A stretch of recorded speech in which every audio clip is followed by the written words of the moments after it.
ng extrajudicial killings, war on drugs ng dating administration at yung kanila pong lawyer representative at mula po sa Center Law Executive Director at ICC Listed Counsel. Attorney Gilbert, good afternoon. Attorney? Hindi ako naririnig. Attorney? Ayun. Magandang hapon po. Oo. Magandang hapon po, Good afternoon. Lourdes. Nasa ICC ho ba kayo, sir?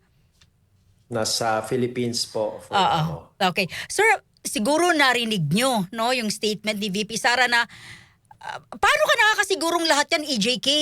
Halimbawa ako, ang asawa ko ng babae, kukuha lang ako ng hitman, 5,000, patay siya, sasabihin nyo EJK. Ano po yung inyong reaction na parang sinasabi na, verify nyo ba kung EJK lahat yan? Ba't lahat sinasama nyo na sa EJK victims? Alam niyo po, ang tawag po ngayon dito ay gaslighting po yan. Opo. At wag po natin kalimutan na may mga totoong biktima po ng Duterte War on Drugs at may mga totoong tao pong pinaslang sa Duterte War on Drugs. At may mga totoong pamilya pong naghihinagpis dahil sa Duterte War on Drugs. Kaya wag na po natin silang i-gaslight po. Dahil alam po nila ang katotohanan at gusto po nila ng hustisya. Pero attorney, siya po ay vice presidente, no? Yung kanyang statement, actually pinapalakpakan ng ating mga kababayan din sa abroad. May impact ba yon, attorney? Sa ICC, sa inyo, sa mga biktima, yung ganong statement ng vice president? Sa ICC, wala po. Wala pong impact yun. Walang pakialam ang ICC sa politika ng Pilipinas. Tanging ebidensya lang at batas ang tinitingnan po ng ICC. Sa mga biktima po, malaki po yung nito, no, dagok sa mga biktima. Kasi parang pinapakita na hindi sigurado, pinapakita na guni-guni lang ang mga naranasan po ng biktima. Ngunit hindi po ito totoo.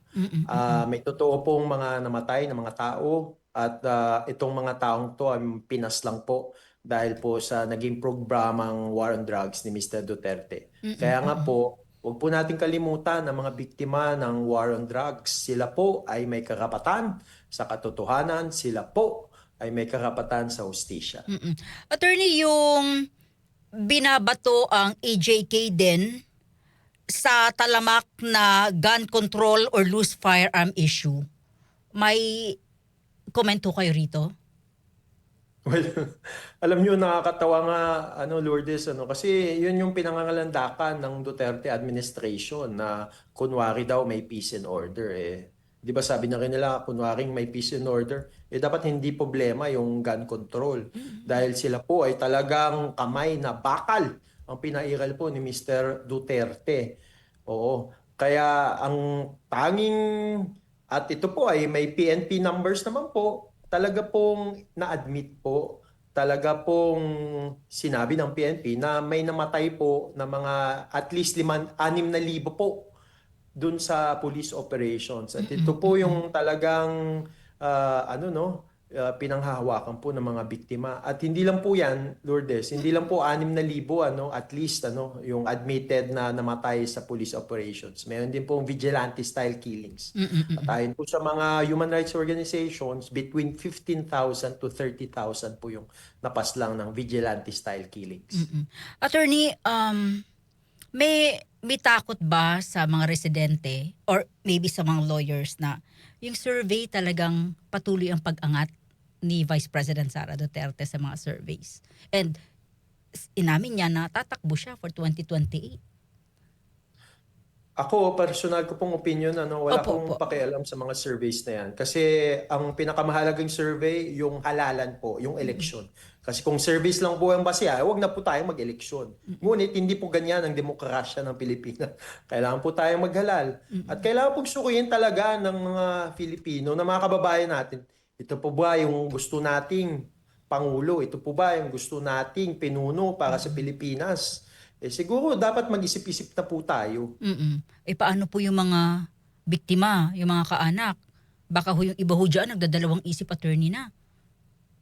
Alam niyo po, ang mga biktima po, mga kaanak po ng war on drugs na victims po, sila po ay talagang gusto, naghihinaing, naghihinagpis at nagsusumamo para sa katotohanan at hustisya. Kaya Alam po nila na may peligro, alam po nila ang daming fake news laban po sa mga biktima, ngunit sila po ay patuloy na dumadaing para po sa katotohanan at hustisya sa mga pinaslang nilang mahal sa buhay.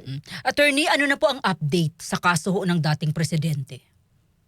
So meron pong status conference hearing po sa September 16. Inaasahan pong dadalo na po dito si Mr. Duterte. Yan pong sinabi mismo ng presiding judge po. Kasi matatapos na po, masasabit na po, I think by August, ito pong final report po ng mga ekspertong susuri kay Mr. Duterte. Kaya yan po ang sa tingin ko magiging paksa sa September 16. At syempre meron pong petsa para sa trial Ito po ay November 30, 2020. Sa Ano pong sunod-sunod na status po. conference, attorney, sa mga hindi po abogado? Well, status conference, dito po tinatalakay ng mga abogado yung mga administratibong mga issue, mga paksa. So hindi po dito yung mga ebidensyang ipipresenta, ngunit dito po ilalatag po yung mga administratibong aspeto ng kaso. Kagaya po ng kailangan bang ng translation? Kailangan po ba ng kung ano-ano pa pong mga pangangailangan. At syempre dito din po ilalatag kung ilan pong mga testigo. Opo.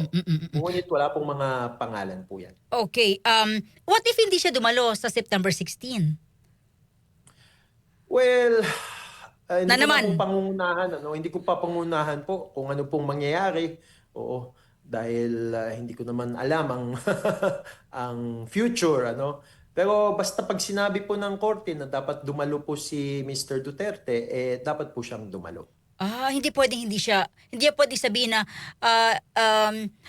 okay lang, kahit karapat ko, okay lang, walang problema, gawin nyo na, hindi na ako dadalaw. Hindi pwedeng ganon, attorney? Ay hindi po basta-bastang nagdadahilan. Kailangan po may malalim na dahilan po. Sabi ho ng kanyang anak, medyo may napapansin siya sa kalusugan at sa skin ng kanyang ama. Alam mo, patungkol po sa mga kalusugan po ng mga ICC detainees po, talaga pong tinitingnan po yan at talagang pinangangalagaan po yan ng ICC.